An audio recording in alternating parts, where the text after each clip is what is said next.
La mamá de Sergio Ordóñez era abogada y al final de su vida llevó procesos contra criminales de alto calibre en una época en la que este país era especialmente violento. Y nos llamó como a los 5 minutos, ya llorando, y dijo, no, les voy a contar la verdad. A su mamá la mataron y toca ir a reconocer el cadáver. Esta entrevista, como la mayoría del Topo, es sobre una historia de transformación, sobre un punto de quiebre, o varios, que llevaron a un cambio de vida radical. Con mi papá no me hablaba hace 17 años. Yo odiaba a mi papá y yo no sabía por qué. Solamente tenía recuerdos negativos de él. Con relaciones de pareja era muy dependiente, pero muy dependiente. Nunca estaba solo. Yo compraba la droga en el cartucho, en ese momento todavía estaba el cartucho, y allá mismo conocí que vendían una pastilla de cianuro. Eran mis 28 años y yo nunca me había preguntado esto, y es, Sergio, ¿qué propósito tienes en la vida? Yo me quedo callado.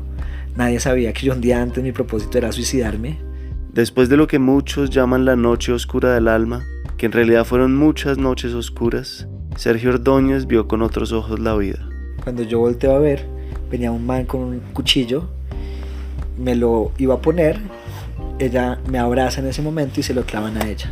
Entonces ahí yo me despierto de ese fue el despertar de mi conciencia.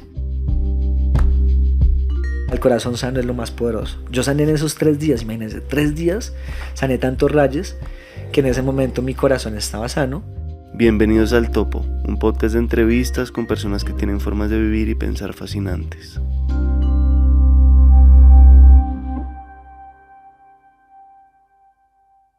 La idea es que tu esencia se revele acá. Y pues sí, como los momentos importantes de tu vida, lo que te decía también antes, creo que ya los has contado muchos, entonces intentemos verlos desde otro lado o sí, como revivirlos de la manera más como desde la entraña. Bueno, el momento lo hablo así, el despertar de mi conciencia, porque por mucho tiempo estuve dormido, como lo están muchas personas, o lo estábamos muchas personas. Y es perfecto estar dormido porque yo no sabía que estaba dormido en ese momento. A los 28 años, después de una saturación muy fuerte que llegó a mi vida, todas las puertas se me cerraron, todos los procesos se me cerraron, las relaciones, la salud, todo en su momento se me cerró, yo no sabía por qué. En ese momento es cuando empiezo un despertar de mi conciencia al saber que estaba actuando en automático en mi vida anteriormente y que la vida me estaba llevando por ahí en automático. Entonces lo más bonito de todo esto es que recordé para qué estoy acá, que recordé para qué estamos acá, que no solamente soy un bulto de carne con huesos transportándome de la casa hacia el lugar donde yo antes trabajaba, entre comillas, porque ya no trabajo.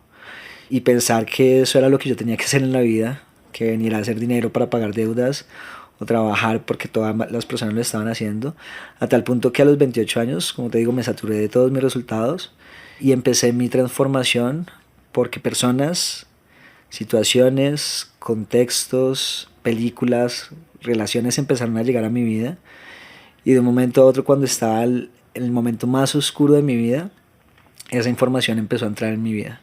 Antes no, antes me decían de esa información, me entraba por un oído y me salía por el otro porque no estaba el momento exacto. Bien, entonces ahora sí vamos a los detalles de todo eso, de esa noche oscura, a los detalles de tu infancia, que eso además, sí, no lo sé. ¿Tú dónde naciste? ¿Quiénes eran tus papás? ¿Cómo te criaron? En una familia de clase media, donde papá, mamá, trabajadores, muy trabajadores, ausentes de los trabajadores que eran, la que más se pasaba en la casa era mi mamá. Mi papá viajaba de lunes a viernes, trabajaba como agente viajero de productos de servicios y viajaba muchísimo entre semana, de lunes a viernes, llegaba los fines de semana, entonces era una relación bonita. Cuando él estaba, pero era como la autoridad, entonces llegaba y como que toda, ay, qué mamera, mi papá llegó, pero bueno, hagamos caso. Pero entre semana estábamos con mi mamá, que era como la más amorosa, la que centraba toda la energía ahí. Mi mamá era abogada y tenía una oficina en el centro, trabajaba todos los días. Llegaba en la noche y me acuerdo que nos traía siempre arepitas o cositas de la calle y siempre esperábamos para llegar. Diferente a mi papá. Mi papá llegaba. También me acuerdo que traía, por ejemplo, cositas de cuando viajaba porque nos traía muchas cosas, pero era más como la energía de la autoridad. Entonces siempre veíamos a mi mamá como el amor y a mi papá como la autoridad. Mi hermana, ella me lleva 2 años, y con una hermana menor que yo le llevo 10 años. Entonces somos 3 hermanos, mi mamá, mi papá, ¿En Bogotá? en Bogotá. Y a los 13 años, hasta los 13 años, una familia común y corriente, feliz, chévere. Obviamente los problemas que no faltan en relaciones. Sí viví procesos que ya de adulto y de procesos de sanación que estoy haciendo me di cuenta que no era normal crecer en una familia donde de pronto mi papá le gritaba a mi mamá. No era normal que de pronto llegaba borrachos y empezaban a poner música a todo volumen y nosotros de 7 años. Eso no lo tenía consciente. Los dos, como en plan así de... Más que todo mi papá, Ujú. más que todo.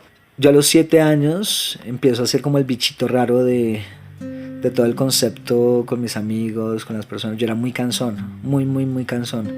A mí me decían que yo podía partir un balín, romper un balín. Pero porque yo no me hallaba en ninguna parte, entonces me sentaba siempre en las últimas filas del salón, tenía como amigos pero seleccionados y no me gustaba andar con todo el mundo. Eso sí era muy bochinchoso, siempre quería como llamar la atención, pero era porque algo no me cuadraba como de este sistema. Siempre dibujaba marcianos, pirámides, extraterrestres. Siempre me la veía como faroleando, y para mí, otras personas, pues era raro. Y para mi mamá era el médico de la casa. Ella me tenía como el médico. Ella me tenía en mi mente que yo iba a estudiar medicina. No sabía por qué me decía eso, pero me empezó a llevar a muchas iglesias de sanación y yo colocaba las manos en las personas y había una fila de personas y todas las personas pasaban y yo les colocaba las manos, pero yo no sabía por qué. O yo no me acordaba por qué. Ya después empecé a recordar. Entonces, mi mamá y mi tía, más que todo mi mamá y mi tía, iban mucho a esas iglesias, mucho. Entonces yo veía muchas personas, muchos procesos. También me llevaban donde personas, por ejemplo, hay una señora muy conocida en Ráquira, Boyacá, donde van muchas personas y hacen procesos de sanación también. Entonces le colocan la mano a uno en el vientre, en la cabeza, etcétera, y sacaban como cosas de la boca de una de las personas y eso, y para mí me parecía raro y extraño eso desde chiquito, pero crecí con eso. ¿Sacaban cosas de la boca? Sí, de la boca, o sea, las personas, por ejemplo, íbamos, no sé si tú has conocido, has escuchado hablar de Panchita o de Jacobo Grinberg. Te lo recomiendo mucho y le recomiendo a todas las personas que vayan a escuchar esto que entren a Google, busquen Jacobo Grinberg o busquen a Pachita. Pachita sanaba por medio de sus manos, entonces hacía cirugías con un cuchillo que ella tenía, está escrito, están videos y todo. Ella cogía un cuchillo X y le abría la parte de los órganos donde la persona, donde veía que podía operar en el cuerpo, y le sacaba el órgano y automáticamente eso pasaba. En sus manos se transformaba otro órgano y se lo ponía a la persona. Eso es cómo se transforma la materia sobre la conciencia. Y Jacob Grinberg la conoció a ella. Yo conocí toda esta información por medio de eso, que cuando empecé a despertar yo dije, ¿cómo así que esto es posible? ¿Será que sí? Y empecé a averiguar todo esto. Y la conciencia simplemente hace que nosotros tengamos los poderes, dones y talentos que venimos a hacer para poder servir, hacer un servicio hacia la humanidad. Yo desde muy pequeño empecé a conocer toda esa información. Conocí también la información del método Silva, no sé si lo has escuchado. No creo. También se los recomiendo muchísimo que conozcan este proceso, y es que nosotros podemos desde muy pequeñitos entrenar nuestra mente para poder tener la vida de nuestros sueños sirviendo con nuestra mente hacia la humanidad. Entonces se puede entrenar la mente a tal punto que nosotros tenemos unos dones muy poderosos de telepatía, de telequinesis, de levitación, poderes, dones y talentos que para muchas personas les parece esto muy loco, muy raro, pero ya cuando tú lo vives y lo estudias es algo completamente diferente. Entonces desde muy pequeño mi mamá me empezó a poner esa información. Mientras tanto mi papá viajaba, entonces él no sabía mucho lo que hacíamos nosotros en la casa. De los 7 a los 13 yo empiezo a tener visiones de procesos que iban a pasar. Entre ellas un tío político, bueno, ni siquiera tío político porque no era de la familia, pero era muy amigo de mi mamá, era como un socio también, abogado de ella, y que llegó a muy familiarizarse mucho con nosotros, a tal punto que le decíamos tío. Yo me acerco a él, yo tenía 9 años, creo que tenía 9 años ahí, me acerco a él, coloco las manos en el estómago, y cuando le coloco las manos en el estómago yo siento, era como una oscuridad, es que sentir eso, la oscuridad, como una bolita, sentir como una bolita y una bolita oscura.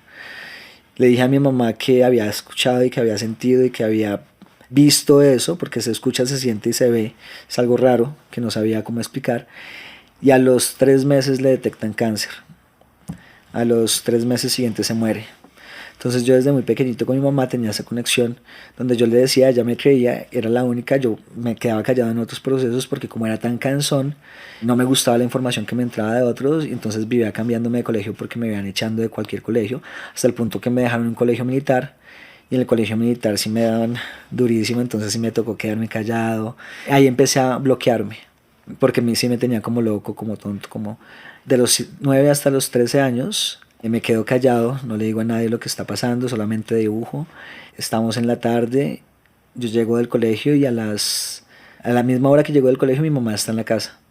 Ella normalmente no, pues no llegaba a esa hora, siempre trabajaba.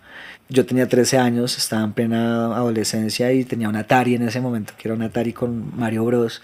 Yo lo único que hacía era llegar del colegio y me ponía de una vez a jugar Mario Bros. Entonces mi mamá me pidió un favor en ese momento, yo subí sin hacer el favor y mamá llámeme, llámeme, llámeme. Yo, ay mami, no sea cansona, estoy jugando. Ella se cansó de llamarme, ya cuando yo estaba bajando las escaleras, se me viene una imagen de mi mamá botada en el piso, muy, muy, muy, muy ensangrentada. Yo bajo corriendo, en ese momento no habían celulares, solo habían beepers. Yo bajo corriendo, mi mamá ya no está. Sale, se va. Yo le pongo un mensaje en el beeper a mi mamá, le digo que si me puede llamar. Pasa el tiempo, eso era como la 1 de la tarde, pasa el tiempo y a las 6 de la tarde me llama mi mamá. Me dice que se va a encontrar con una persona para hacer un negocio, que la espere en la cama de ella con mi hermanita. En ese momento mi hermanita tenía 3 años. Entonces yo era el que cuidaba a mi hermanita para arriba y para abajo. Me acosté en la cama de mi hermanita, con mi hermanita, en la cama de mi mamá. Yo le dije que le tenía que contar algo, que por favor llegara rápido, que no se expusiera. Pasó el tiempo, a mí me cogió el sueño. Me llamó como a las 10 de la noche y me dijo que cómo estaba. Se escuchaba música al fondo. Yo le dije, mami, yo estaba súper preocupado en ese momento. Yo dije, mami, por favor, véngase, véngase. Y no se escuchaba. Yo empecé a contarle y la música que estaba atrás no dejaba que ella escuchara, porque yo empecé a contar todo lo que yo había visto. ¿Tú empezaste a hablar con ella por teléfono? Sí, ella me llamó. Desde donde estaba me llamó un teléfono fijo, al teléfono fijo de la casa. Entonces yo le empecé a contar y no se escuchaba. Ella no escuchaba lo que yo le decía. Al punto que yo le coloqué otro mensaje en el beeper, colgamos y yo le coloqué el mensaje, le dije, mami, véngase, puede estar en peligro. Yo no sabía por qué, pero tenía ese presentimiento de lo que había visto ese día, en el mediodía. Pasó el tiempo, yo me seguí durmiendo. Eso fue un martes para el miércoles. El miércoles a las 3 de la mañana me levanto. Yo tenía que todos los días prender el calentador para irme a estudiar. Entonces lo prendía a esa hora, más o menos a las 3 de la mañana. A las 5:30 me levantaba, ya estaba caliente el agua. Entonces hice lo mismo, me levanto, abro los ojos y no veo a mi mamá en ese momento. Yo, wow, ¿qué pasó? Entonces igual bajé, prendí el calentador, volví a subir y eran las 3:03 de la mañana y entró una llamada en ese momento. Yo escucho unos radios, radio policía por atrás, pues porque se escucha. Así tuviera 13 años, tenía la malicia indígena ahí. Entonces me preguntan por mi mamá, por Ruth Miriam. Y yo les dije automáticamente, inmediatamente les dije, ¿qué le pasó a mi mamá?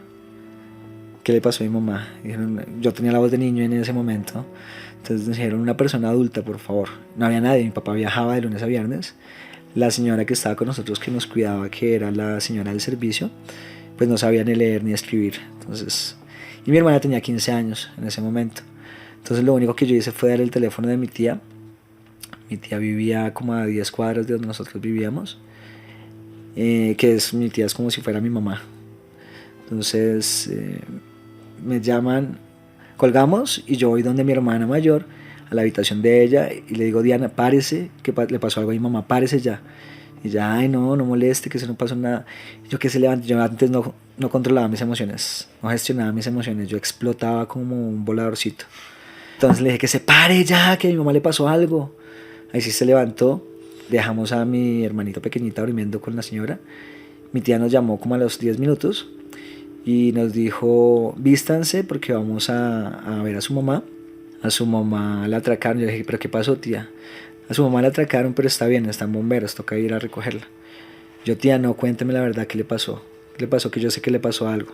Yo ya sabía, o sea, yo desde el mediodía sabía que le iba a pasar algo.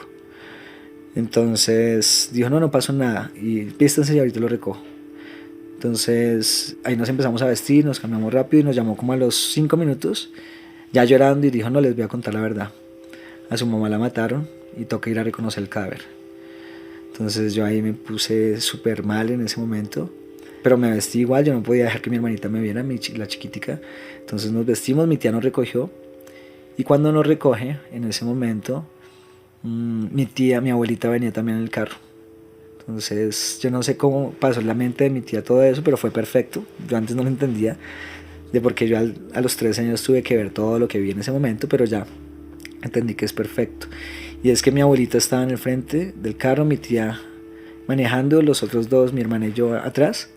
Llegamos al sitio, y cuando llegamos al sitio todo estaba apagado porque eran las 4 de la mañana. Todo estaba apagado, era un lote baldío, pero habían casas al lado.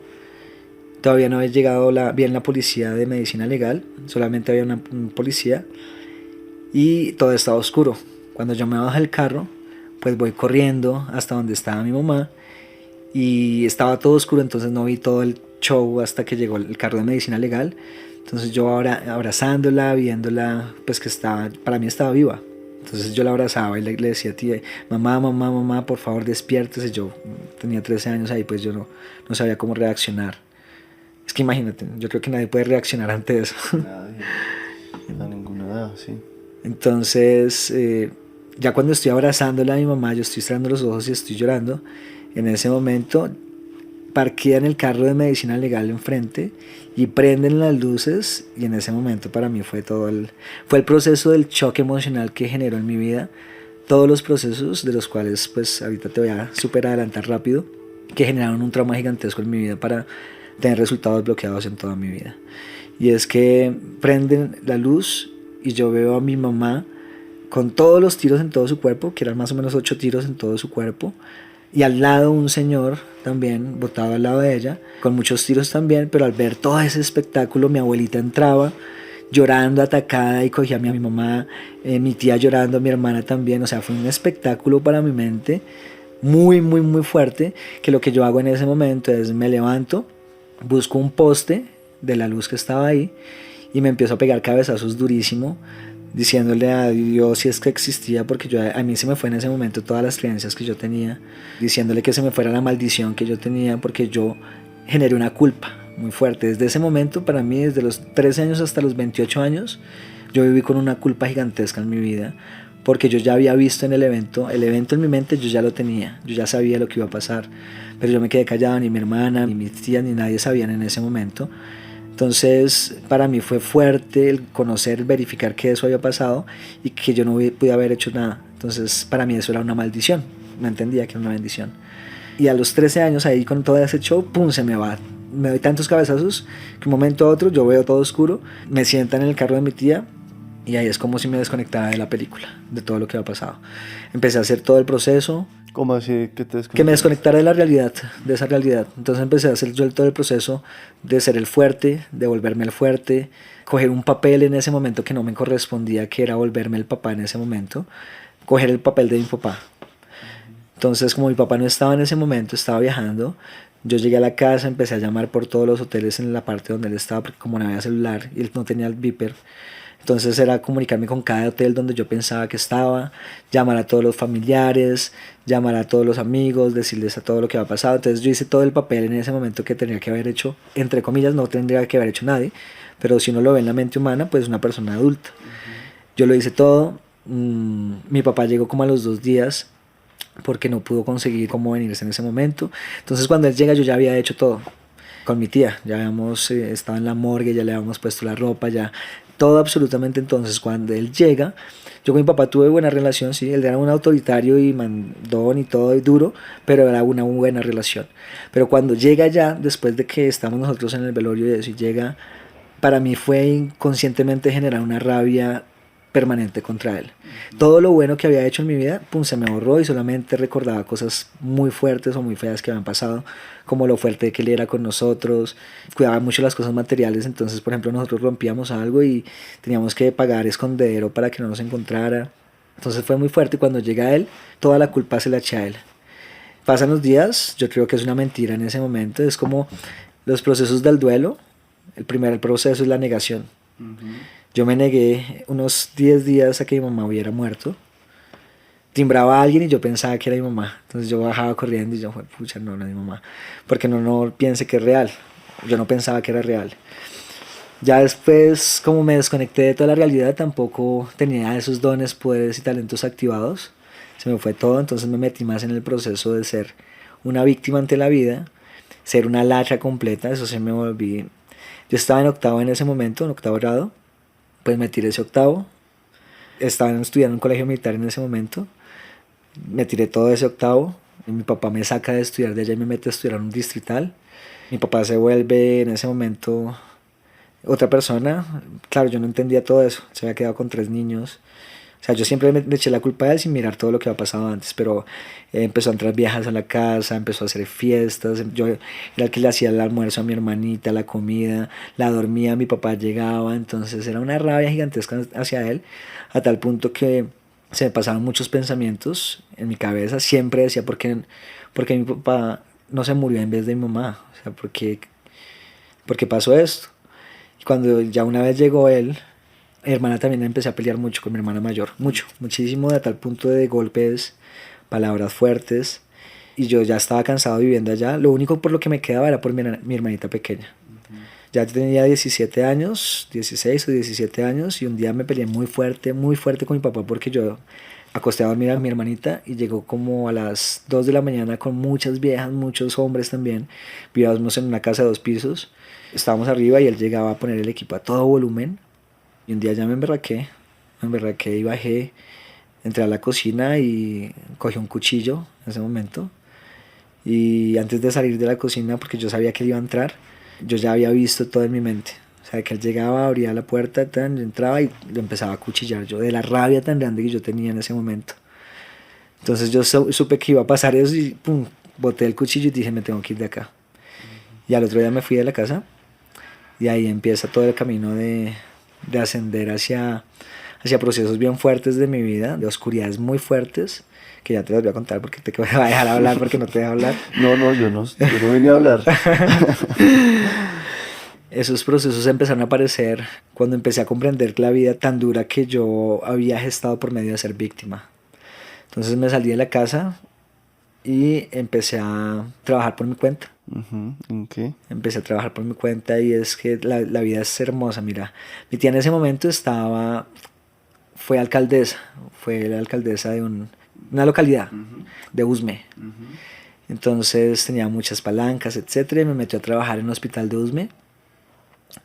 Yo tenía 17 años, todavía estaba, o sea, yo no podía entrar en ese momento porque era menor de edad, pero movimos palancas y todo y ahí yo entré. Pero imagínate, yo vivía en Castilla y trabajaba en un hospital de Usme. Empezaba a las 8 de la mañana. Vivía solo. Vivía solo en ese momento, sí, vivía solo. No, incluso no vivía solo, yo había creado una casa y yo desde muy pequeñito tengo una mente muy, muy, muy poderosa de manifestar, pero yo no sabía cómo manifestar hasta que tengo esta información, pero siempre desde pequeñito supe que podía vivir gratis. Entonces alquilaba casas o apartamentos y subarrendaba las habitaciones que habían y las personas me pagaban más de lo que costaba entonces yo antes ganaba plata y le pagaba al arrendatario pues el dinero y pues vivía gratis en la vieja habitación siempre. Entonces cuando pasa eso, yo estoy viviendo solo con más personas que les subarrendaba. Trabajaba en el hospital de Usme. Mi tía era la alcaldesa en ese momento, entonces yo aprovechaba que ella tenía su conductor, tenía su chofer, tenía la camioneta y todo. Entonces me iba muy temprano a la casa de ella, muy temprano, y llegaba para que ella me llevara hasta Usme, pero me bajaba solo en un bus hasta un colegio de 2x1 porque también entré a estudiar en un bachillerato 2x1 porque me tiré 3 octavos, como te dije. Entonces ya un punto donde yo dije, ya no voy a estudiar más esto ya. Y fue ahí cuando ya se me empezó a hacer ya... 2 por 1 es 2 años por uno. Sí, sí. Entonces, pero yo no tenía cómo pagar la pensión. Trabajaba ya, pero ganaba menos del mínimo porque el contrato era por prestación de servicios. Me quitaban para, yo no sé qué, salía como con 150.000 pesos en ese momento, que para mí era para subsistir. Yo necesitaba plata, dinero para pagar la pensión, para poder graduarme, que me entregaran el cartón de bachiller para poder entrar a trabajar, porque en mi mente solamente había ser empleado.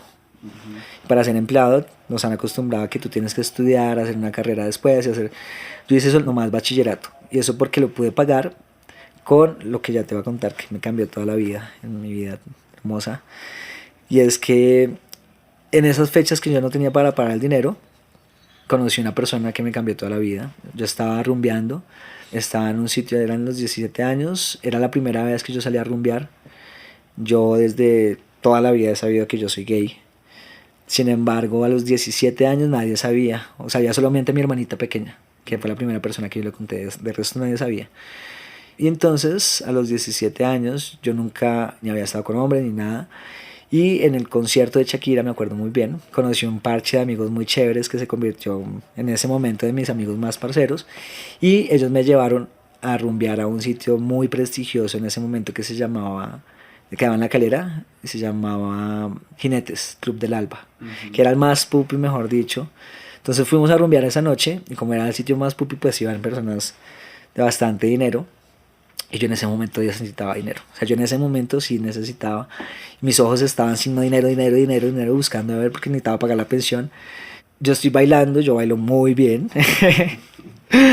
Mentiras. Pero sí bailo bien. Entonces, desde muy chiquito, entonces yo sé de eso. Y yo estaba bailando y veo que me están mirando y esos ojos no se me quitaban de encima. Y yo veo que esos ojos vienen de un lugar que era VIP. Y dije, "Tin". Me mira, a los 30, 20 minutos me manda a buscar, ¿sí? Me empieza a hablar, yo me hago el difícil en ese momento porque te lo juro, yo nunca había estado ni nunca había conversado con una persona que estuviera echándome los perros y que fuera del mismo sexo, aunque yo sabía que yo era gay. Entonces me siento, empezamos a hablar y lo mismo, yo desde muy pequeñito siento las energías. O sea, yo sé que cuando conozco a alguien y va a pasar algo transformador en la vida de esa persona, la energía se compenetra en algún aspecto. Es muy diferente a conocer a una persona de, listo, la vi ya, y puedo pasar con ella mucho tiempo, pero esa persona la conocí en ese espacio, sentí la energía, era una persona mayor, a mí no me gustan las personas mayores, pero solamente de hablar con esa persona sentí su energía, su química. En ese momento él tenía 58 años, 58 años. ¿Y tú 18? Y yo 18 años, iba a cumplir 18 años, me faltaba como una semana para cumplir 18 años, 1 o 2 semanas. En ese momento me empieza a decir que yo qué hago, empieza a preguntar, yo le digo, trabajo en el hospital me haciendo esto, y me dice, oye, qué bien, porque yo también trabajo en algo parecido y necesito una persona, yo le conté lo que hacía y me dijo, necesito una persona tal cual como tú, para hacer un puesto de libro radicado en cine. Obviamente me estaba echando los perros, pero yo necesitaba eso. Entonces me dio una tarjeta, me la firmó y me dijo que el lunes a las 9 de la mañana fuera. En la tarjeta decía presidente.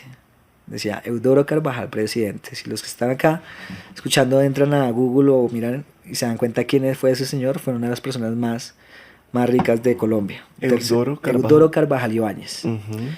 Tenía muchas compañías de seguros, tenía muchísimo dinero. Yo no sabía en ese momento lo que él era o lo que él hacía. Solamente sabía que decía presidente y ya. Entonces yo llego a la casa, yo, como les digo, vivía en Castilla. Él tenía la oficina en la zona financiera. Yo normalmente no iba para allá, sino siempre era desde Castilla hacia el sur, hacia Usme. Entonces, claro, cuando me cité a las 9 de la mañana, yo llego todo desubicado a las 10 de la mañana, porque no sabía, nunca había llegado allá. Entonces me bajo como Mariela del barrio a preguntar todo en la ciudad.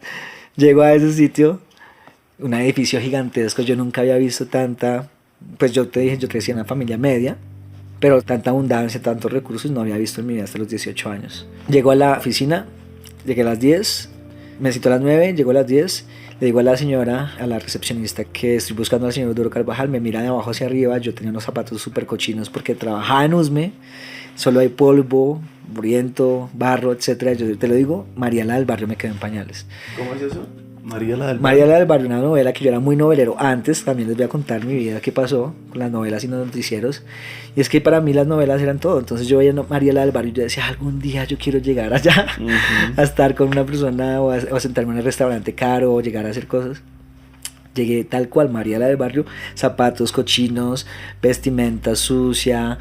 Entonces, claro, la señora me ve, la de recepción me ve de abajo hacia arriba, de los pies hacia la cabeza. Yo le digo, estoy buscando al señor Eudoro Carvajal. Pues no, él está ocupado en una reunión, no lo puedo atender. Espero tiempo. 1 hora, pasan 2 horas, nada que me hace.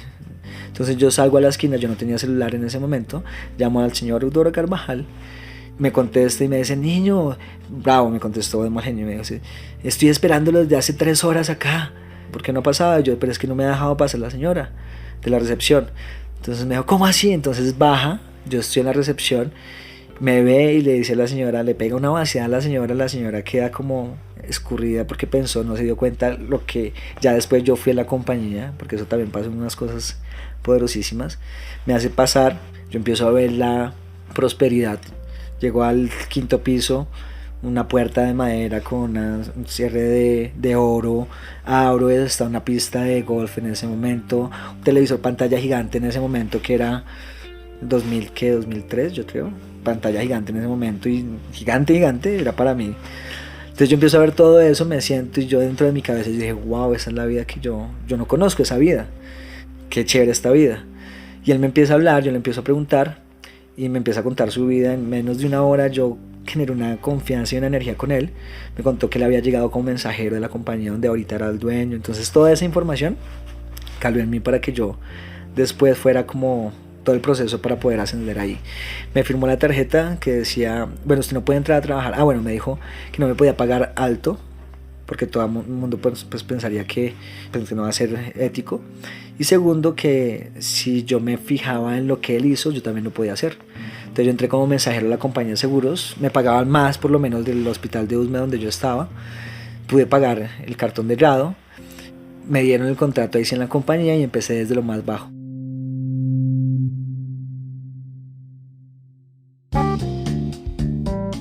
El topo es patrocinado por el poder de la contabilidad inteligente de Alegra, la aplicación de contabilidad y facturación electrónica en la nube, donde pueden traer automáticamente y con un clic toda la información de sus clientes, generar facturas en un abrir y cerrar de ojos y avisarle de forma automática a todos sus clientes cuando se acerca el vencimiento de una factura, para evitarse cuentas vencidas o reclamos. Manejen su negocio más fácil con el poder de la contabilidad inteligente de Alegra. Solo entren a alegra.com. Gracias Alegra por hacer este episodio posible. El punto es que entré como mensajero, me empecé a postular en cada cargo. A los 3 meses yo ya estaba en un puesto me pagaban más de lo que yo estaba ganando, entonces estaba bien. A los 2 años yo ya estaba en el tercer cargo de la compañía, ya no podía llegar más porque yo no había estudiado carrera, etcétera, y para llegar allá sí se tenía que tener un título de universitario. Entonces, en todo ese tiempo, de los 18 años hasta los 25 años, yo tuve una relación con Doro, pero fueron los primeros 2 años, 2 o 3 años, donde éramos fijo pareja. Abiertamente y todo. Cerrada, esos 3 primeros años cerrada, pero ya a los 3 años yo ya no me sentía bien. Y no me sentía bien porque no me gustan las personas mayores, entonces eso sí, pues cala muchísimo. Entonces yo, por ejemplo, salí a rumbear y conocí una persona de mi gusto, entonces, claro, hacía que todo eso se rompiera. Entonces ya después abrimos la relación a tal punto que él lo único que quería conmigo era compañía. Y compañía porque había tenido guardaespaldas, había tenido personas que lo cuidaban, pero casi todas las personas lo vendían. Lo han secuestrado ya 2 veces. Procesos fuertes donde él conmigo buscaba la compañía. Tuvimos procesos muy fuertes donde nos trataron de secuestrar, donde a mí casi me matan con él. O sea, ya habíamos andado muchísimo esos 8 años que yo ya lo conocía a tal punto de todos los procesos y todos los secretos habidos y por haber, yo ya conocía eso. Entonces un momento donde a los 23 años yo dije ya no, o sea, somos amigos y eso. Y yo empecé a meter a trabajar personas con las que yo andaba en la compañía, entonces los volví dentro de la compañía. Fue muy poderoso porque yo cambié toda la energía de la compañía. A él le importaba más el dinero antes de que yo entraba a trabajar y no le importaba mucho las personas. Entonces yo llego a la compañía, se mueve una energía diferente y él se empieza a interesar por el recurso humano, las personas me empiezan a querer mucho. Era una buena vibra que yo llegué a hacer en todos los procesos. Por eso dije que en un momento de mi vida, todos los procesos que yo utilicé en mi vida, siempre utilicé el liderazgo que yo tenía, pero yo no sabía cómo lo utilizaba. Mucho tiempo lo utilicé ese liderazgo negativamente. Y las personas me quisieron mucho en la compañía, pasamos muchos momentos, a tal punto que a los 25 años, ya estoy en el tercer punto de la compañía, yo ya ni siquiera iba a trabajar, casi, porque tenía muchos permisos, tenía muchos procesos, ganaba muy bien, entonces me eché como a las petacas. Cuando pasa lo del secuestro, que te digo que nos iban a secuestrar, a él le dan muchas patadas en los riñones, pues por acá, en la parte de espalda.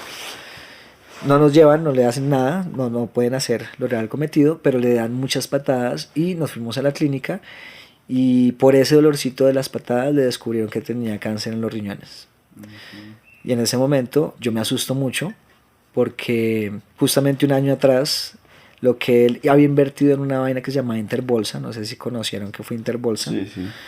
yo también lo hacía. Entonces yo desde los 18 años hacía exactamente lo mismo que él hacía en bolsa, pero en dosis chiquiticas. Él lo hacía en 1.000 millones de pesos, yo lo hacía con 1.000.000 de pesos. Y empecé a tener resultados iguales que él en dosis mínimas, pero tenía mucho dinero yo. A los 24 años tenía muchísimo dinero en papeletas, en Interbolsa. Es decir, yo podía retirar todo, pero nunca lo retiré por la ambición y por tener más y más y más. Entonces lo que daba Interbolsa eran papelitos con el valor de cuánto tú tenías ahí, entonces uno convencido que sí. Cuando tengo 24 años, llega toda la luz pública que Interbolsa robó a tantas personas, entre esos estaba Eudoro con las compañías de seguro y estaba yo con todo mi portafolio. Eudoro entra en una crisis en ese momento porque había puesto casi el 70% del portafolio en riesgo en Interbolsa. Es decir, todas las compañías de seguro estaban puestas en Interbolsa en ese momento. Yo pues entró también en crisis porque todos mis ahorros los tenía puestos en Interbolsa. Todos, absolutamente todos. Pasa eso, ha transcurrido 8 meses, descubren lo del cáncer, yo me siento con él un día y le digo, ¿qué va a pasar conmigo? Yo estoy sin un peso, quedé sin esto, y me dijo, no te preocupes, todo está arreglado. En 3 meses se va a la inmunda porque, 3 meses, de los 3 meses a los mes y medio a mí me diagnostican también con cáncer. Yo no sabía por qué había una correlación ahí. ¿Y tú a qué edad? Yo tenía 25 años en ese momento. Leucemia. Él en los riñones y yo en la sangre. Yo no sabía por qué había una correlación ahí. Cuando él se mete a quimioterapias, sale de quimioterapias y dura nomás 30 días y se muere. Yo dije, yo no voy a durar como él, yo no voy a hacer lo mismo. Me metí en la quimio, después vi cómo había terminado él y yo dije, no, me va a gozar la vida toda. Para mí gozar la vida era rumbear, drogarme, alcohol, sexo, mejor dicho, todas los excesos habidos y por haber, y desde los 28 años. Eso es lo otro, la familia de él llegaron como aves de rapiña a tratar de sacarme de la compañía. Como yo era el segundo el que tenía toda la información de ahí, pues me querían echar. Él no tenía ni esposa ni hijos, tenía muchísimo dinero, entonces los familiares llegaron a sacarme. Antes de sacarme, yo fui, entre comillas, inteligente, porque ahorita pienso que no es nada inteligente eso. Formé un sindicato en la compañía y me dieron fuero sindical. Es decir, nadie me podía tocar, sacar, hacerme nada. Entonces, cuando ellos me pasaron la carta de renuncia, yo ya tenía la carta del fuero sindical. Entonces, hubo un proceso ahí fuerte. Yo entro a demandar a la familia y a la compañía y al Estado también, como pareja de hecho, lecho y techo, por muchísimo dinero, muchísimo, más o menos 36.000 millones de pesos. Era tanto dinero que, claro, las personas, yo no sabía en ese momento a qué me metía. Una oscuridad tan grande en ese momento, porque en mi mente yo pensaba que eso era mío. ¿Por qué? Porque lo había cuidado los últimos años de la vida, porque le había dado todo, etcétera, había tenido todo. En mi mente yo pensaba que yo tenía derecho a ese dinero. Y a tal así que yo me metía con todo, a pagar abogados, a meterle demandas, etcétera, hasta el punto que empezaron a haber muertos. Uno de ellos fue una persona que se metió, que era el médico de cabecera de Eudoro, amigo de toda la vida, y se metió a cobrar también como si fuera pareja de él. Como él tenía casi la misma edad de Eudoro, pues tenía más derecho de juez, lo hubiera visto más como pareja que un pelado de 25 años. Entonces, a los 15 días de meterse él, lo mataron. Entonces yo cuando veo ya empiezo a ver muertos y yo digo, me estaban interviniendo celulares, me llegaban sufragios, me llegaban procesos. Yo dije, no. Aguanté 1 año y medio con eso y ahí me despegué de todo eso, dejé pagar abogado, pero me metí muchísimo en la rumba y me metí muchísimo en las drogas. Entonces vivía todos los días tomado, todos los días borracho o drogado, y desde el miércoles me iba a rumbear hasta el domingo. Y ese era mi ritmo de vida. Como no tenía que ir a trabajar, me llegaba el salario, entonces, y ganaba bien en ese momento, pues pagaba. Tenía 4 tarjetas de crédito en ese momento. Como yo tenía 1 año atrás el proceso de Interbolsa, pues tenía en papeletas mucho dinero. Me aprobaron 4 tarjetas con $80.000, cada una de $20.000, tenía $80.000 entre todas. Pues ¿qué hace el niño de los 25 años a los 28 años? Tarjetadas en todo. Yo dije, si me voy a morir, pues me voy a morir feliz, me voy a morir. Y ya sabía que yo me iba a morir, porque una leucemia pues es uno de los cánceres más graves que no tiene cura para mí era incurable eso, entonces yo digo, pues si me va a morir contento, no como Eudoro, que tenía toda la plata del mundo, pero no pudo comprar la felicidad ni la salud. ¿Tú te sentías contento? Sí, en ese momento sí, porque para mí lo contento era poder rumbear, poder tomar, poder estar con amigos, invitarles. Yo cogía, como yo vivía solo, en mi mente la soledad era un martirio, porque tenía tantos procesos en mi mente traumáticos que prefería estar con personas o viendo televisión. Por eso te digo que los mejores amigos eran las novelas o las noticias. Siempre me la pasaba viendo eso. Entonces, claro, vivía bombardeando mi cerebro de una manera muy fuerte, a tal punto que a los 28 años, llega al punto de saturación completa, que es donde empecé la historia, porque Es donde empieza la verdadera historia, la ahí nueva. ahí empieza todo. Fue el momento más hermoso de mi vida porque me saturé en todos los resultados. $80,000 en tarjeta de crédito. Debiendo. No tenía cómo pagar, y claro, llamaba a mis amigos en ese momento a pedirles plata prestada. Algunos me prestaban y otros no. Dije, pues me va a morir también debiéndoles plata a todo el mundo. Entonces, tenaz. Paz interior no tenía. O sea, me estaban llamando tanto los bancos por la mañana, por la noche, por la mediodía a cobrarme. Yo no tenía cómo pagar, entonces ya no tenía cómo sacar de una tarjeta a otra. Entonces me estaba quedando en la inmunda. 3 años pasaron bien. A los 28 años, relaciones. Con mi papá no me hablaba hace 17 años. 17 años, Lo desde que te odiaba fuiste de la casa. desde que me fui de la casa. Lo odiaba con todo mi corazón, pero de una manera fuerte, donde yo me llamo Sergio Alfonso, mi papá se llama Luis Alfonso. Siempre que me decían Alfonso, yo le peleaba a la persona era como si me espichara un botoncito y que me nombraran al innombrable. Yo odiaba a mi papá y yo no sabía por qué. Solamente tenía recuerdos negativos de él. Con mi hermana, rota la relación, no me hablaba con ella hace mucho tiempo. Con relaciones de pareja era muy dependiente, pero muy dependiente de estar, nunca estaba solo. Terminaba una relación de pareja y me tenía que meter en otra relación de pareja y se presentaba exactamente lo mismo que la pareja anterior, pero con dosis mucho más fuertes, más fuertes. Yo no entendía por qué se repetía. Yo decía, mira, ¿cuál es que está pasando? Era posesivo, era celoso, era pegado, era chaucero, dramático. Es decir, tenía tantos rayos en mi mente que yo no sabía por qué reaccionar como reaccionaba, a tal punto que a los 28 años, sin un peso, sin salud, sin relaciones, sin paz interior, pues dije, marica, ¿qué más me queda? Si no me muero, pues me voy a suicidar. Yo vivía en ese momento en un 20º piso, en la 80 con séptima, en el edificio ahí del Sado de la Olímpica. En el último piso yo vivía. Me iba a lanzar de ese piso y una vocecita, que ahí empiezo yo a descubrir la luz que está detrás de la oscuridad. Quien no conoce su propia oscuridad jamás verá su luz brillar. Y yo jamás vi mi luz hasta los 28 años, cuando empiezo a reconocer esa vocecita, como que decía, no lo haga. Y me jalaba, era como una energía que me jalaba hacia atrás. Me decía, no lo haga, usted tiene algo poderoso que hacer. Y ahí llegaba la vocecita del miedo, se va a quedar cuadrapléjico, ni siquiera se va a morir, mejor dicho, ni lo haga, el miedo. Pero la otra vocecita era lo que reforzaba por qué no hacerlo, porque era por algo poderoso. Entonces me hacía para atrás.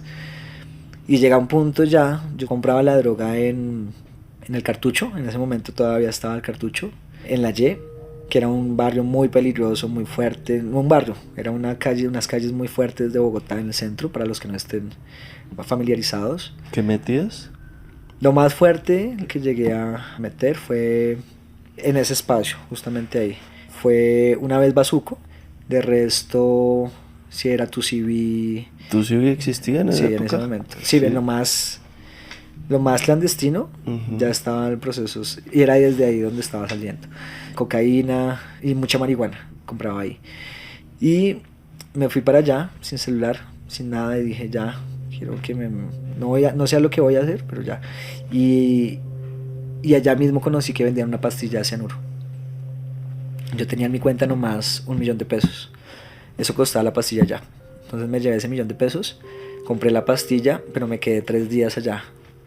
Y en los 3 días al lado mío había una señora que le llamaban la piojosa. Ya sabrán ustedes por qué le llamaban la piojosa. Yo simplemente abría los ojos y la veía al lado mío. Y era la que me daba, la que, no sé. No sabía por qué, ahorita ya sé qué es. Estaba al lado mío siempre. Un momento abro los ojos. Y cuando abro los ojos veo un destello de luz en ella. Ella hablaba súper ñero en ese momento. En un momento cambia la voz. Una voz angelical. Decía, como vete de acá, vete, vete, vete, que este es nuestro espacio. Pero era más bien como, chino marica, lárguese de acá, que lo van a matar. Cuando yo volteo a ver, venía un man con un cuchillo, me lo iba a poner, ella me abraza en ese momento y se lo clavan a ella. Entonces ahí yo me despierto de esa, ese fue el despertar de mi conciencia.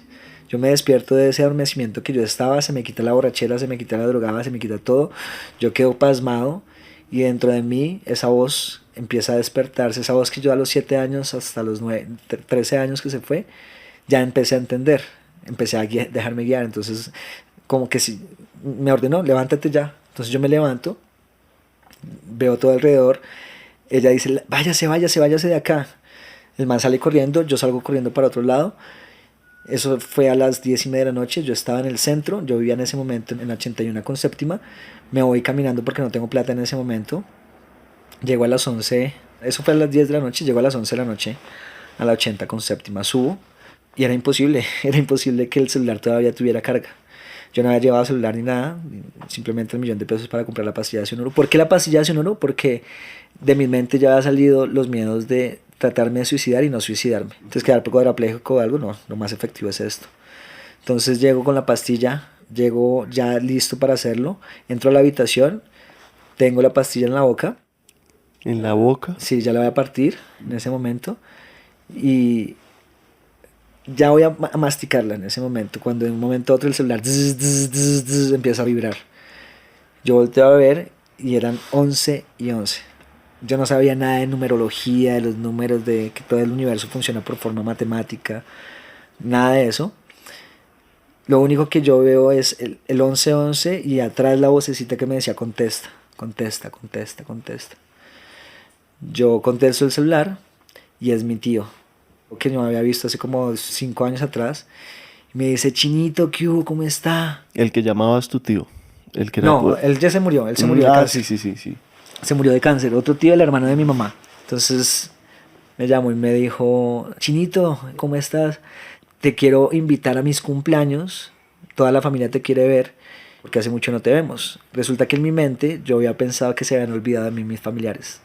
Pero realmente era yo quien me había olvidado de ellos. Siempre me invitaban a fiestas familiares, a reuniones o algo.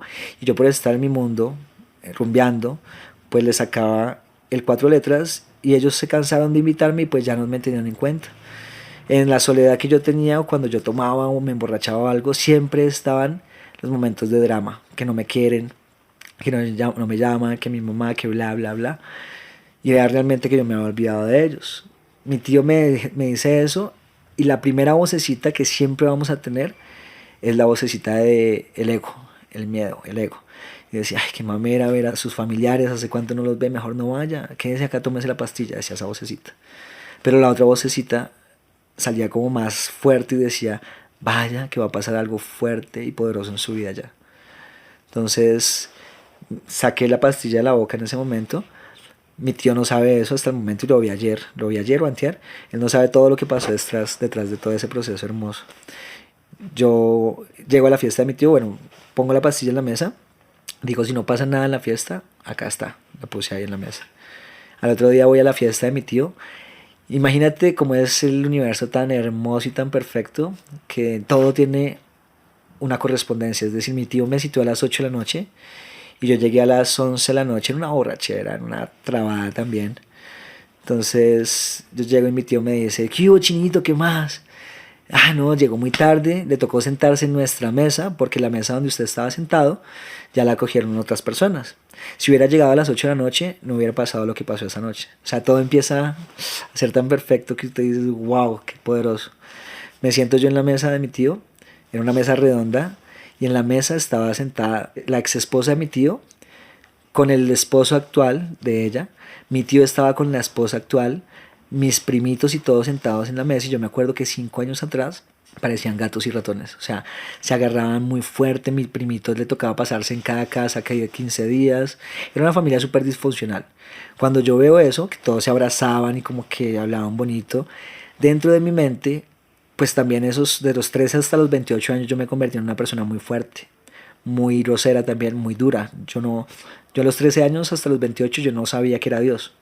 Entonces yo dije, Dios no existe, Dios es pura gracia, porque pensaba que Dios era eso que me habían hablado a mí hasta los 13 años, que era Jesucristo, que se le colgaba, etcétera. Y pues si mataron a mi mamá no existe, eso lo tenía en mi mente. Cuando mi tío empieza a hablar con ellos, dentro de mi mente yo dije, estos hijueputas, así tal cual, estos hijueputas se volvieron cristianos, no, qué mamera, odiaba yo las religiones, odiaba a Dios, odiaba todo lo que se hablara de términos de Dios. Ellos no estaban hablando de Dios, pero yo lo interpreté que era una religión que se habían convertido.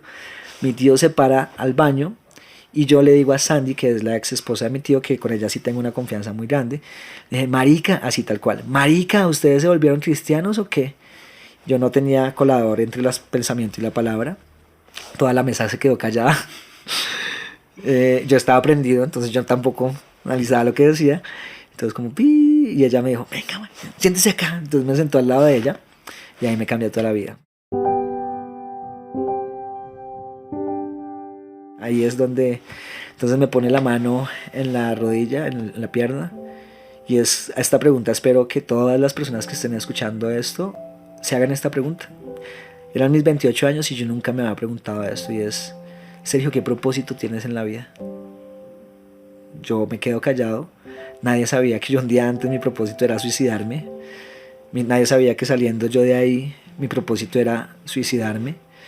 Entonces me quedo callado 30 segundos, riego una lágrima y le digo, Sandy, no sé, no sé qué propósito. Me coge la pierna y me dice, Sergio, no te preocupes. El 95% de los seres humanos vive una vida sin propósito. Todos se levantan a hacer algo que no les gusta, con un salario que no les gusta, con una persona de pronto que no les gusta al lado, abren los ojos y se siguen levantando con esa persona años tras años. En automático viven pensando que esa es la vida, sin propósito. Entonces yo le dije, uy, ¿por qué estás hablando todo eso y tan bonito y con esas palabras refinadas? Y eso. Me dijo, no, marica, es que estoy haciendo un programa. Y me empezó a contar lo que estaba haciendo ella. Entonces yo le dije, uy, esto suena muy chévere, ¿dónde se hace? Y me dijo, justamente este fin de semana. Entonces mira cómo la vida te va llevando. O sea, cuando tú das el paso, simplemente tienes que dar un paso y la vida te empieza a conectar personas, sitios, películas, situaciones que te van a llevar a tu propósito de vida. Yo ya estaba rendido, yo ya estaba mamado, yo ya no sabía qué hacer, entonces le empecé a poner cuidado a todo lo que me decían las personas. Me dijo, ve este fin de semana ya. Yo te doy media beca y paga tú la otra. Yo no tenía ni un peso. Tenía 28 años, no tenía ni un peso en mi cuenta en ese momento, donde yo decía, pucha, tengo 28 años, no sé, no tengo ni un peso en este momento, ¿qué voy a hacer con mi vida? El primer limitante cuando te van a ofrecer algo que va a cambiar tu vida, son 3 limitantes. El primero es, no tengo dinero. El segundo es, no tengo tiempo. Y el tercero, eso no es para mí. Yo le puse las tres limitantes a ella. Las 3 me quitó la objeción ella. La primera vez, no tengo dinero, me dijo, Sergio, tienes 28 años, ¿quieres que sea bruja? Yo sí. Si tú no tomas acción en este momento en tu vida, que puede cambiar algo gigantesco en tu vida, volvemos a hablar en 5 años, si es que estás en 5 años, y vas a estar igual o peor a como estás en este momento, sin un peso, arrancado. Claro, ese baldado de agua, me dije, pucha, sí tengo que hacer algo. Eso no es para mí. Si eso no es para ti, entonces, ¿qué? O sea, me empezó a desbloquear todo. Yo dije, bueno, ¿qué hago? ¿Cuánto cuesta? Hice una rifa y al otro día ya pude pagar eso. O sea, simplemente generamos ideas y siempre sale todo. Pues me voy a ese programa de liderazgo y en 3 días cambia mi vida, Miguel. O sea, yo en 3 días, yo odiaba a mi papá, como te lo dije.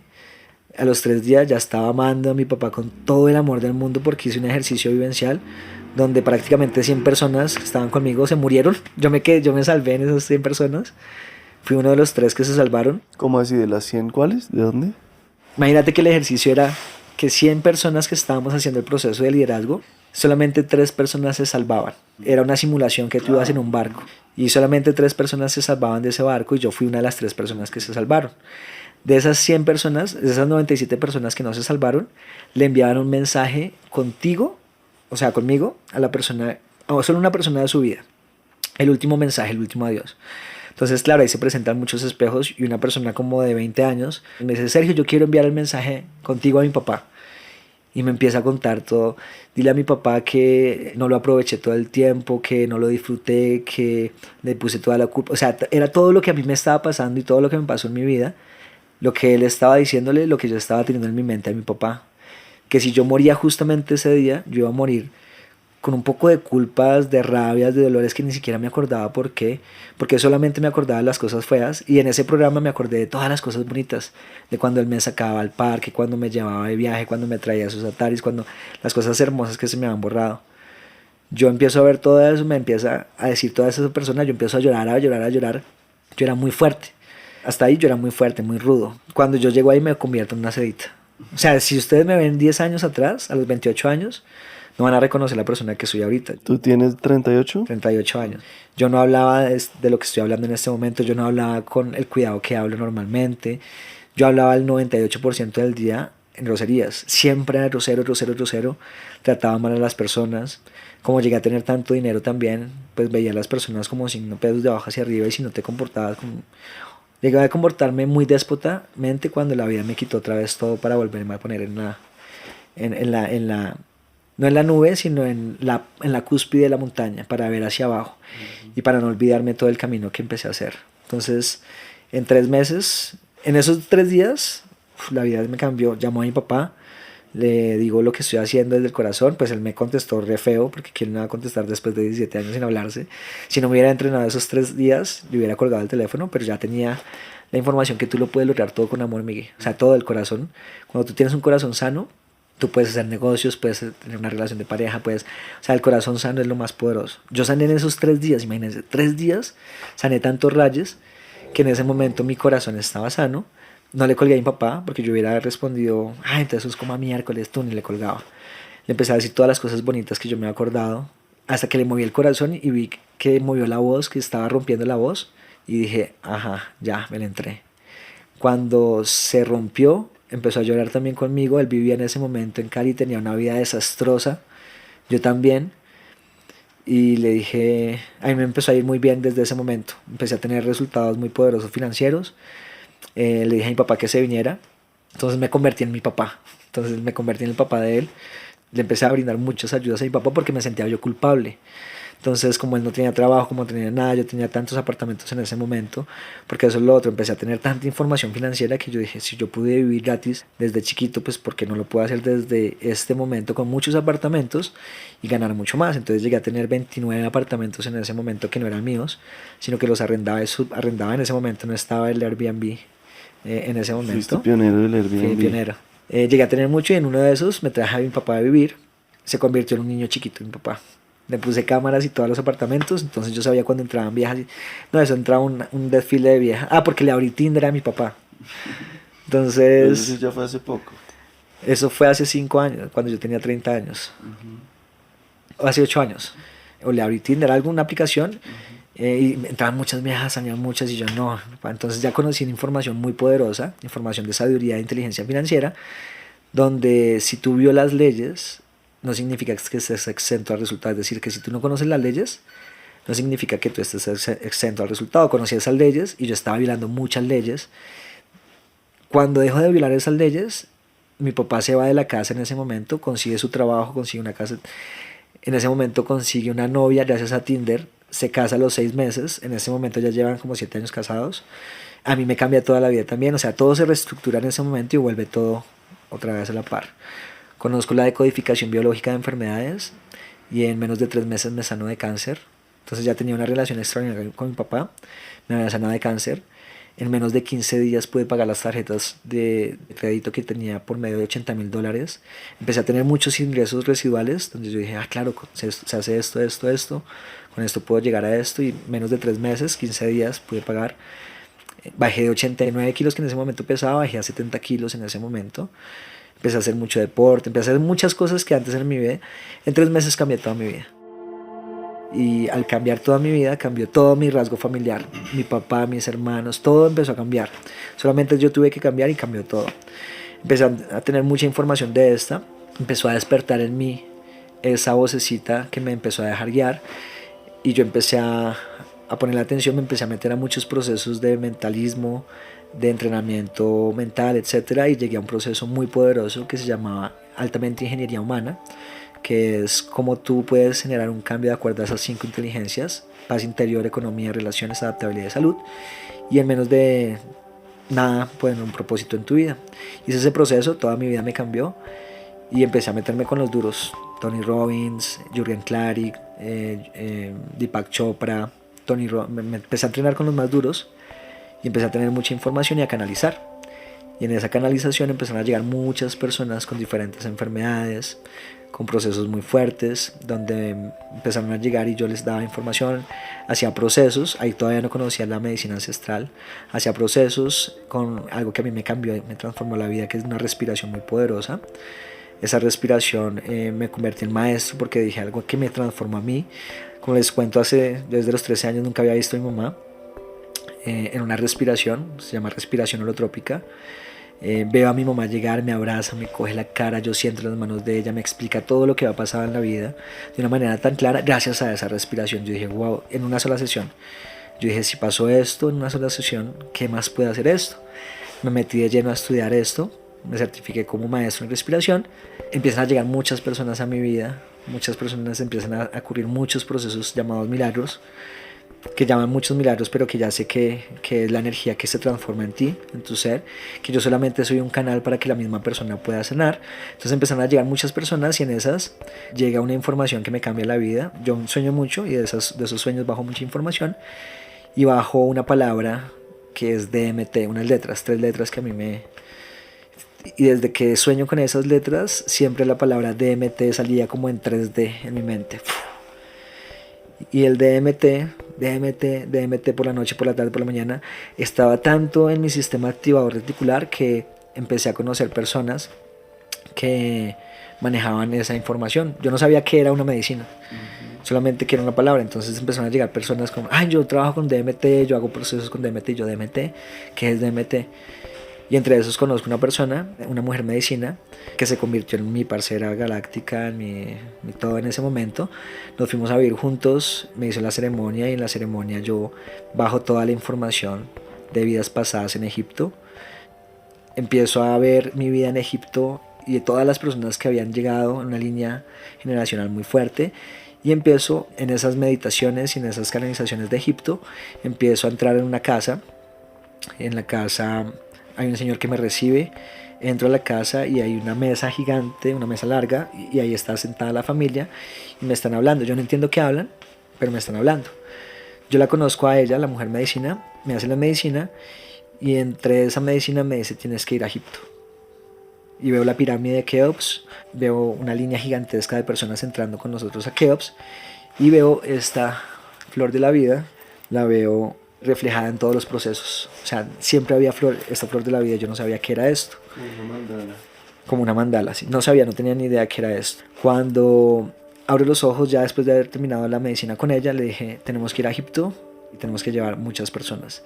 Y en la casa donde estábamos haciendo la medicina con ella, la señora de la casa que nos prestó la casa tiene una agencia de viajes. El esposo de ella es egipcio. Ella ha ido muchas veces a Egipto y me dice, yo voy a Egipto a cada rato, ¿por qué no hacemos esto? Y con ella planeamos el primer viaje a Egipto, llevamos 42 personas a Egipto esa vez. Fue muy poderoso, porque cuando yo llego al proceso, antes de ir con ella, yo ya había ido nomás una vez, que fue para recordar lo que había visto, y tal cual llego yo al Cairo, hay una puerta gigantesca, la puerta tiene una cruz de Ankh, una llave de Ankh, golpeo yo en la puerta, sale un señor con una túnica larga, una barba larga, que era el que yo había visto en mis sueños, y me dice, sigue, pues en la lengua de ellos. Había ido con un traductor. Entonces me dice que pase. Yo paso y está la misma mesa que había visto yo en mis viajes astrales, las mismas personas, familias, etcétera. Y me dan en ese momento como un proceso a seguir de activación. Que son 14 viajes a Egipto. Yo no conocía nada de esto, yo ni siquiera sabía las instrucciones que me estaban dando. Cuando yo ya estoy en procesos y empiezo a canalizar, canalizo un primer centro holístico. Y era donde estábamos, en el sitio con la persona que me hizo la medicina ancestral. Formamos un hotel holístico de 4 domos geodésicos, el piso tallado a mano, con la flor de la vida, el techo con diferentes parales, con cuarzos. O sea, todo lo que yo canalicé, lo estructuré. Hicimos un hotel muy bonito. Cuando fuimos a Egipto por segunda vez con ella, la energía se rompió. Y se rompió, o sea, tú ya sabes cuando ya no vas más con una persona, cuando se corta una relación de pareja, cuando ya la energía no pasó lo mismo. O sea, éramos tan compenetrados ella y yo que un momento a otro nos fuimos a Egipto. Egipto movió toda la energía, nos hicieron prueba de COVID en ese momento. 5 personas de las 31 personas que llegamos a Egipto les salieron positivas cuando nos íbamos a ir de Egipto, las dejaron allá. Ella se quedó un mes por Egipto. En el mes que ella se queda en Egipto, yo empiezo a canalizar y empiezo a bajar información y dije, esto no es mío, esto es de ella. Yo llegué a la vida de ella a hacerla separar con el esposo, porque gracias a conocernos ella se separó de una relación que tenía de 7 años y se convirtió en esa mujer holística. O sea, si yo no hubiera llegado a la vida de ella, ella seguiría en su realidad, que era perfecta, pero era la Matrix. ¿Qué hice yo? Llegar a la vida de ella para que se saliera de la Matrix, conformara esa información que está haciendo en este momento, que es un centro holístico muy bonito en este momento. Ya facilita constelaciones, mujer medicina, todo eso lo puede hacer ahorita gracias a que yo llegué a la vida de ella para separarla del esposo, ¿sí ves? O sea, si yo no hubiera llegado, entonces me separo de ella, le vendo la parte mía y consigo un sitio donde estoy viviendo en este momento, que lo hago exactamente tal cual como meditación, un jardín tal cual como lo quería, un sitio donde todo eso lo canalicé. Y el segundo centro, porque me dijeron 7 centros holísticos, yo no sabía cómo lo iba a cumplir. El segundo centro holístico apareció este año. Conocí unas tierras muy poderosas en México, en Tulum, tierras mayas, ancestrales, hermosas, y un amigo justamente está vendiendo esas tierras y es como llegan las personas, o sea, cómo me van a ofrecer justamente lo que yo necesitaba en el punto donde yo necesitaba, con el valor exacto donde yo lo requería. O sea, hay algo que me está guiando ahí. Compro las tierras en ese momento, estamos planeando para hacer todos esos procesos, sigo llegando gente a Egipto y el último viaje que hicimos fue este año a Egipto. Cada año lo hacemos, son mínimo 14 viajes para poder anclar con la actividad y la actividad de lo que vamos a hacer, que es activar el portal 5D, que es pasar de la competencia, de la tercer nivel de conciencia, que es lo que estamos haciendo nosotros en este momento, que es competir por un trabajo, competir por una relación de pareja, competir por todo. Es mucha información para muchos que de pronto no la captan así nomás, 5D y eso. Sí, por eso. La tercera dimensión es esta, es la competencia, es lo material, es que tú compites por algo y yo estoy acá para esa. Pero la idea no es competir, es pasar a la cuarta dimensión, cuarto nivel de conciencia, que es la cooperación. Dejamos de competir y pasamos a un nivel mucho más alto para poder gestar este servicio del planeta. Ese es como el plan que me dieron esas personas cuando llegué a Egipto. Lo estamos haciendo, no es solamente ahí, sino sitios ancestrales, también Perú. Entonces hacemos viajes a México, a Perú, activando portales para hacer procesos bien fuertes de conexión ancestral. Eso es lo que hago en este momento. De solo una pregunta que me hiciste no te dejé hablar nada de una hora. Digamos, ¿quieres decir algo más de lo que estás haciendo ahora? Yo sí debo decir que viví contigo una experiencia de MT de Shanga alucinante, pues sumada a todo eso. Que eso es un podcast, ¿no? Sí, eso es tuyo. Otro podcast. Total. y que lo que dices, la verdad, también, sí, reafirmarlo. Yo no te he oído decir una grosería, que acabo de caer en cuenta de eso. Sí, te sentí una muy buena onda, que a veces también digo, ¿será que esto es constante? Que este man no se emputa, que no tiene... Y bueno, voy oyéndote toda la historia porque no me sabía la gran parte de esto. Pues nada, admiración y honrarte. De verdad, 1.000.000 de gracias. No sé si quieres dejar algo más dicho. Si no, ¿cómo te pueden contactar o qué más quieres? Sí, Miguel, lo último que quería decir es, todos necesitamos una comunidad. Muchas personas piensan que están solas y que la vida es durísima. Realmente no. Realmente la vida es muy, muy sencilla de vivirla cuando tenemos información de sabiduría. ¿Qué es información de sabiduría? Información suficiente, eficiente y oportuna, que hace que con esa información tú verifiques los resultados. Si tú me dices en este momento, Sergio, ¿tú crees en Dios? Yo te digo, yo no creo en Dios. ¿Por qué? Porque yo sé que Dios existe, porque yo no necesito creer en algo que yo ya sé a ciencia cierta que existe. Tú no necesitas meter la mano en el agua para saber que el agua moja. Así me pasa con Dios. Cuando te entregué o cuando me entregaron una información muy poderosa, yo verifiqué que era Dios. Y con esa información que verifiqué hace 10 años hasta acá para tener los resultados que tengo, porque son resultados hermosísimos. En este momento viajo donde yo quiera, estoy con las personas que yo quiero, yo ya no trabajo, yo produzco, que es diferente. Trabajar es la traba que te tiene abajo. Producir es producir más energía para que con esa energía puedas servir más. Tengo la vida de mis sueños, pero esa vida de mis sueños solamente la conseguí con información y con acción. Por eso creé un programa muy, muy, muy poderoso que se llama Comunidad Mastermind. Más de 2.500 personas han llegado a ese programa, lo creé justamente en pandemia, porque en pandemia nos metieron todos a la casa y dije, ¿qué voy a hacer con esa información que tengo en mi cerebro para llevarla a servir? Pues creé un programa muy poderoso de 2 meses. Es un programa intensivo para todas las personas que quieran salir de su zona de confort, que quieran tener resultados extraordinarios y que quieran llevar su vida a otro nivel. Comenzamos el 15 de enero, Miguel. Ese 15 de enero son 2 meses de entrenamiento donde tú pones una meta que creas imposible de cumplir y la haces realidad. Conoces personas de todas partes del mundo, donde más del programa es las relaciones tan poderosas que tú conoces. Ellos tienen lo que tú no tienes y tú tienes lo que ellos no tienen. Empresarios poderosísimos. Mejor dicho, generas una familia. Si quieres estar ahí, si quieren estar ahí, verifiquen que la información les cambie la vida. Toda la información, no solamente de mi persona, sino de mentores muy poderosos, hacen que ustedes tengan resultados extraordinarios. Entonces sería eso. Y los que quieran viajar conmigo este año, de una. Sergio Ordóñez tiene un curso que define como una comunidad llamada Mastermind.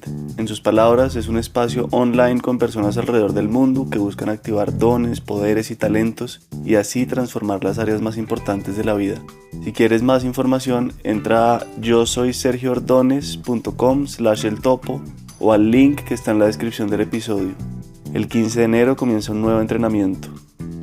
El Topo y nuestra casa productora La No Ficción recibirán una pequeña comisión por cada inscrito a este curso.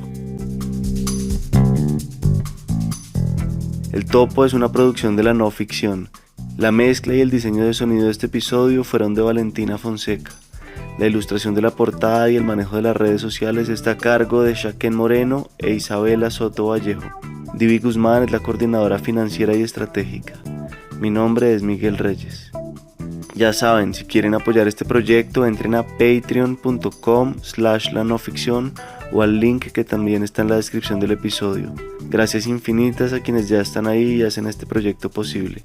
Algunos de ellos son Claudia Restrepo, Carolina Marx, David Azula, Sebastián Liflander, Augusto Enero y Adriana Molina. Muchas gracias por estar acá.